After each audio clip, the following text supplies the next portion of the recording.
On me dit souvent que la vengeance est un plat qui se mange froid. C'est-à-dire, il faut être lucide.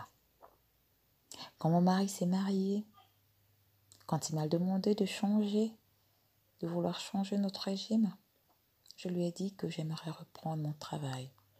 Je n'étais pas vieille. J'étais une très bonne avocate parce que j'avais commencé à travailler et puis ensuite j'avais arrêté. Et que j'avais toujours des contacts, que si je travaille, ça se ferait plus rapidement. Il était d'accord. Et c'était son erreur, je crois. J'aurais pris à travailler en tant qu'avocate. Je me suis bien renseignée. Mon mari s'était marié. On avait eu des biens. Je me suis bien préparée à tout prendre à mon mari. S'il veut avoir une deuxième femme, qu'elle travaille aussi pour lui. Qu'elle travaille, qu'elle fasse ce que j'ai fait pour qu'il ait ce qu'il a. Elle ne viendra pas tout bénéficier comme ça, tout simplement. Dormir dans des draps de soie, la soie qu'elle n'avait pas tissée, c'était hors de question. Je devais tout leur prendre. Qu'elle commence aussi en bas de l'échelle et monte jusqu'à ce qu'elle arrive au niveau de la soie. Comme je vous disais, 1 an s'était écoulé. Elle avait eu son premier fils, le fils de mon mari, le fils de son époux, avec qui ils étaient mariés. Et toujours, je n'avais pas fait cas pour changer le régime de notre mariage. À chaque fois, je posais de nouvelles conditions. Et mon mari les signait. J'étais avocate. J'ai pu lui faire signer tout ce que je voulais. Tout ce que je voulais. Et un jour, j'ai emmené les documents pour qu'il les signe. Pour qu'on change de régime. Alors il a changé de régime. Il a tout changé.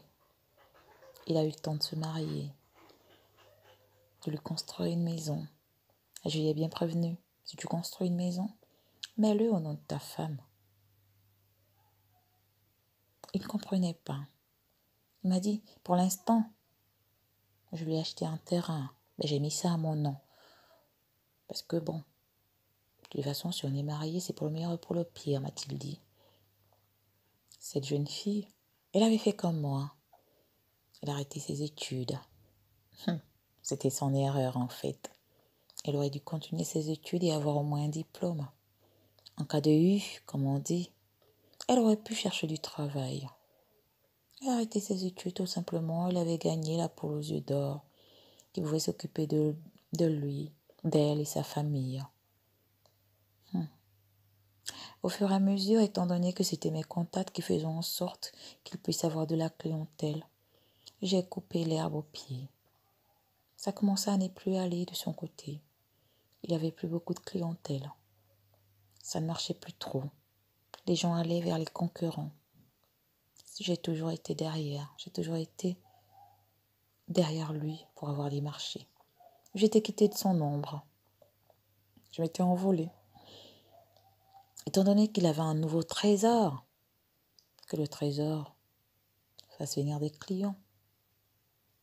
Ce soir-là, il devait coucher chez moi.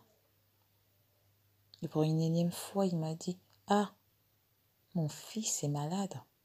Je ne peux pas dormir ce soir chez toi. » Oh, lui ai-je dit, il n'y a pas de problème. De toutes les façons, j'ai ramené du travail à la maison. En réalité, ça ne me disait plus rien. J'étais prête. Je préparais ma vengeance.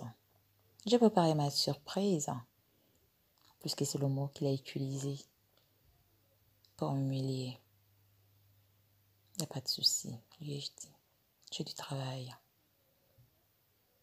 Je rentrais toujours tôt à la maison. Il était toujours affairé avec sa femme et son enfant.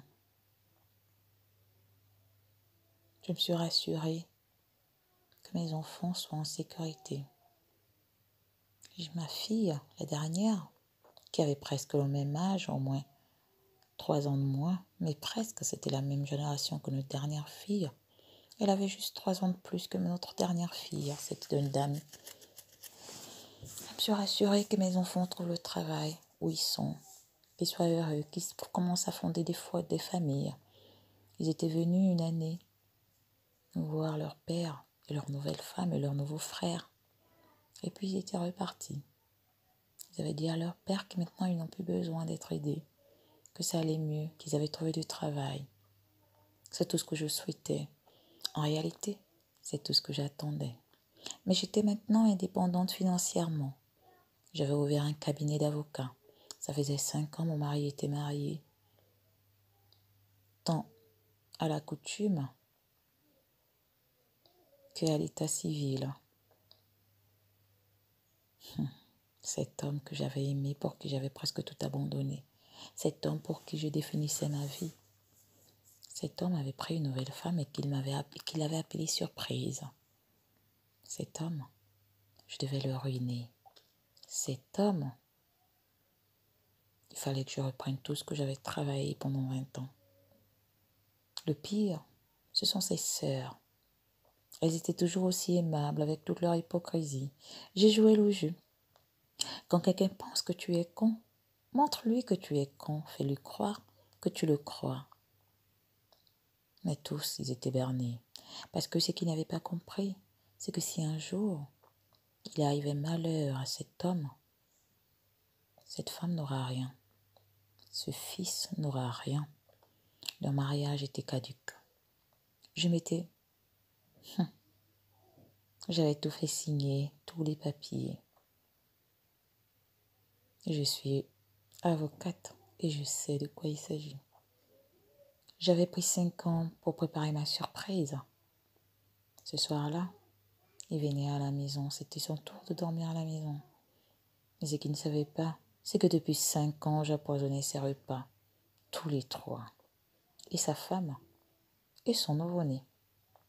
Le nouveau-né, il n'avait pas un organisme encore fort. Du coup, la dose était diminuée. Je m'étais arrangé que ça prenne du temps, qu'il tombe malade au fur et à mesure. Ce poison était indécelable. Même s'ils auraient voulu m'accuser, j'avais jamais fait de drame. Et c'était ça leur erreur.